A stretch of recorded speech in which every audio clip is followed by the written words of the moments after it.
अब जो है ये ओपनिंग L इंटू एच की थी कि अब मैंने क्या किया, एक खिड़की बनानी है और उस खिड़की के ऊपर मैंने ओपनिंग इस प्रकार की दी है कि उसकी जो लेंथ है वो L है और हाइट जो है वो h के बराबर है। और मैंने इसके ऊपर क्या किया है ना, बहुत छोटी सी मैंने एक सेगमेंटल आर्च बना दी है, बहुत छोटा सा मैंने कर्वेचर फॉर्म दे दिया है, कर्वेचर। तो मतलब ये सेगमेंटल आर्च हम समझते हैं एक वृत्तखंड का चाप की तरह बहुत हल्की सी एक कटिंग कर दी है, लेकिन कर्वेचर की फॉर्म में है। तो मैंने कहा सेगमेंटल आर्च है, ओपनिंग के ऊपर है, लेकिन वो स्मॉल है। तो अगर स्मॉल सेगमेंटल आर्च हो तब उस कंडीशन क्या करते हैं, तो ध्यान दें यहाँ दो वर्ड आपको सुनने को मिलेंगे। अगर स्मॉल सेगमेंटल आर्च आप सुनेंगे तो आपको दो वर्ड सुनने को मिलेंगे, एक स्प्रिंगिंग लाइन और एक स्प्रिंगिंग पॉइंट। आप मेरे साथ स्प्रिंगिंग पॉइंट या स्प्रिंगिंग लाइन क्या होता है, तो वैसे तो मैं इसका एक डिटेल्ड लेक्चर बहुत विस्तार से बना चुका हूं, पिछले आप YouTube चैनल पर जाकर देख सकते हैं आर्च के पार्ट्स करके। तो मैंने आर्च के ये एक आर्च बनाई हुई, यही डायग्राम आपको वहां भी मिलेगा। तो आप देखेंगे बहुत सारे पार्ट्स के बारे में बहुत विस्तार से डिस्कशन किया है और आर्च के हर एक पॉइंट को बहुत विस्तार से समझाया गया है, तो वहां समझ सकते हैं। खैर यहाँ इस पॉइंट का जिक्र आया तो यहाँ दोबारा से एक्सप्लेन करूंगा। स्प्रिंगिंग पॉइंट किसी भी आर्च का वो बिंदु होता है जहां से आर्च का कर्वेचर शुरू होता है, मतलब आर्च का जहां से कर्वेचर स्टार्ट होता है, कर्व जहां से बनना शुरू होता है आर्च का, उस बिंदु को हम कहते हैं स्प्रिंगिंग पॉइंट। तो एक स्प्रिंगिंग पॉइंट ये होगा, एक स्प्रिंगिंग पॉइंट ये होगा, इन दोनों पॉइंट को मिलाने वाली रेखा को हम कहते हैं स्प्रिंगिंग लाइन। तो हम क्या करेंगे इस ओपनिंग का, अब आप कहेंगे सर ओपनिंग तो ये भी है, डिडक्शन तो इसका भी करना है, बिल्कुल करना है। अब यहाँ आप कहेंगे सर ये पॉइंट जो होते हैं आपको इस ओपनिंग की लेंथ तो आप कंसीडर कर ही लेंगे कि सर ओपनिंग की लेंथ हमारी L है, लेकिन ओपनिंग की हाइट कहां तक कंसीडर की जाए, तो ध्यान रखना है स्प्रिंगिंग पॉइंट तक की हाइट। ये बिंदु कौन सा है हमारा, स्प्रिंगिंग पॉइंट है। ये कौन सा पॉइंट है, स्प्रिंगिंग पॉइंट है, और स्प्रिंगिंग पॉइंट तक की हाइट आप कंसीडर करेंगे। अब आप यहां तक की हाइट को लेते हुए इसको दो भाग में बांट दीजिए।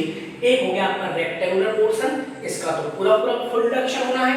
अब बचा हुआ है ये सेगमेंटल, तो ये हमारे जो है स्मॉल सेगमेंटल का पोर्शन है, नहीं स्मॉल सेगमेंटल पोर्शन। तो ध्यान देंगे बच्चों, जब भी आपसे कोई भी सवाल पूछे और इस तरह से बोले वर्ड लगा दे आगे सेगमेंटल आर्च के आगे स्मॉल वर्ड लगाते हो, तो आप ध्यान दीजिएगा जरा कि स्मॉल सेगमेंटल पोर्शन का डिडक्शन हम इसको नेगलेक्ट कर देते हैं और इसको हम सॉलिड मान लेते हैं। क्या करते हैं, इसको हम सॉलिड मान लेते हैं। मतलब ये अभी मैंने ये वर्ड यूज क्यों किया कि फुल डिडक्शन, मैंने इसीलिए किया कि देखिए यहाँ आर्च, यहाँ हमारी ओपनिंग एक्चुअल में ज्यादा बड़ी है, लेकिन डिडक्शन हम थोड़ा सा कम कर रहे हैं, मतलब इस पोर्शन का डिडक्शन हम नहीं कर रहे हैं। ठीक है, स्मॉल सेगमेंटल पोर्शन है, उस कंडीशन में स्मॉल सेगमेंटल पोर्शन का हम डिडक्शन क्या नहीं कर रहे हैं, वो नहीं कर रहे हैं, तो उसको हमने सॉलिड मान लिया है। तो इसको सॉलिड मानते हुए इसका डिडक्शन नहीं किया जाएगा, लेकिन डिडक्शन किसका करना है, तो ध्यान देंगे इसका जो डिडक्शन होने वाला है, इसमें हम जो डिडक्शन करेंगे बच्चों वो हम कितना करेंगे, तो हम रेक्टेंगुलर वाला पार्ट जो है L into H उसका तो हम डिडक्शन करेंगे। ये इसका एरिया हो गया, थिकनेस से मल्टीप्लाई भी करेंगे क्योंकि इसकी भी तो थिकनेस हमारी उतने के बराबर ही होगी, है ना, उतने के बराबर होगी जितनी की हमारी दीवार की थिकनेस है। तो मैं यहाँ पर कर दूंगा थिकनेस ऑफ वॉल से मैं मल्टीप्लाई कर देता हूँ। ये इसका हमारा डिडक्शन का क्राइटेरिया होगा। आगे हम चलते हैं और भी डिडक्शन, आगे हम बात करते हैं और भी ओपनिंग के बारे में। तो यहाँ तक क्लियर हो गई बात। अब हम बात करते हैं अगर किसी भी दीवार में, अब ध्यान दीजिएगा पहले हमने क्या डिस्कस किया, ये फिर ये किया। अब चलते हैं पॉइंट नंबर 3 पर, सेमी सर्कुलर आर्च के बारे में हम बात करते हैं। तो सेमी सर्कुलर आर्च अगर हमारी है, या हम बात करते हैं सेगमेंटल आर्च ओपनिंग के बारे में। तो देखो बच्चों अभी यहाँ पर क्या लिखा था, स्मॉल सेगमेंटल आर्च, मतलब कोई दरवाजा खिड़की बनाई गई है उसके ऊपर छोटी आर्च थी। अब छोटी आर्च नहीं, अब यहाँ पर देखेंगे स्मॉल नहीं लगा है, मतलब सेगमेंटल आर्च है पर बड़ी है। तो अगर बड़ी है तो ओपनिंग का भी बड़ी होगा। तो जैसे जैसे ओपनिंग्स बड़ी होती है वैसे वैसे हम उसको कंसीडर करना शुरू कर देते हैं। जैसे आप दिखाएं कि ये बड़ा कम अमाउंट है 0.1 मीटर स्क्वायर तक, तो मैंने लिखा हुआ भी है कि कैसी भी ओपनिंग हो नो डिडक्शन आप कर देंगे। लेकिन अगर यहाँ ये भी एक छोटी ओपनिंग थी तो हमने नो डिडक्शन कहा, लेकिन अब यहाँ जो सेगमेंटल आर्च है ये बड़ी छोटी नहीं है, थोड़ी सी बड़ी है। तो उस कंडीशन में हम आप देख पा रहे हैं ये कैसी ओपनिंग है, ये इस प्रकार की ओपनिंग है, मतलब कि इसके अंदर L तो इसका स्पेन है ही है, मतलब आर्च की लेंथ L तो है ही है, उसके साथ साथ तो हम क्या डिस्कस करने जा रहे हैं, सेगमेंटल आर्च ओपनिंग के बारे में।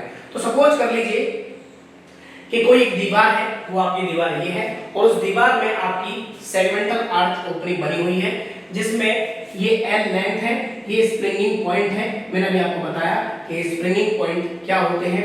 स्प्रिंगिंग पॉइंट वो बिंदु होते हैं जहां से, ये पॉइंट कौन सा हमारा है, ये पॉइंट हमारा कहलाएगा स्प्रिंगिंग पॉइंट। क्या कहलाएगा, स्प्रिंगिंग पॉइंट हमारा कहलाएगा। स्प्रिंगिंग पॉइंट हमारा वो बिंदु होता है जहां से कर्वेचर स्टार्ट होता है, तो वहां तक तो हमको हाइट कंसीडर करनी है।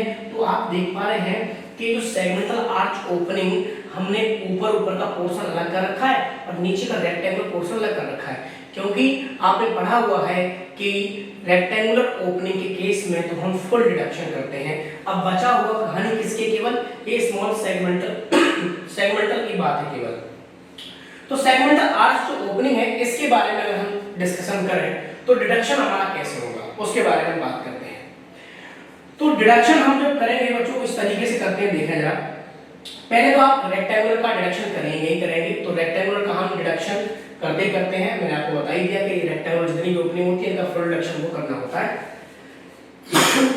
इस केस में भी हम L into H तो डिडक्शन करेंगे इनटू थिकनेस ऑफ वॉल जो हमारी है वो डिडक्शन आपको करना ही करना है। तो ये तो हो गया किसका, ये तो हो गया रेक्टेंगुलर पोर्शन का हमने डिडक्शन कर दिया। अभी भी बाकी है, क्या बाकी है, अभी भी बाकी ये है कि हमारा प्लस ये जो सेगमेंटल आर्च का पोर्शन है वो बाकी है। तो सेगमेंटल आर्च का एरिया कितना कंसीडर करते हैं, तो मैं यहाँ पर लिख रहा हूँ एरिया ऑफ सेगमेंटल पोर्शन। तो सेगमेंटल पोर्शन है उसका एरिया हम कितना कंसीडर करते हैं, तो मैं यहाँ लिख रहा हूँ, देखें 2/3 LR प्लस R³/2L के बराबर इसका एरिया हम कंसीडर करते हैं। मतलब सेगमेंटल पोर्शन का जो एरिया है, आप कहेंगे सर यहाँ L क्या है, L है लेंथ ऑफ आर्च या स्पैन ऑफ आर्च। R क्या है, R होता है कि ये यहाँ से आर्च का उठान कितना है, यानी कि राइज ऑफ एन आर्च, किसी आर्च का राइज कितना है उसको हम R से इंडिकेट करते हैं।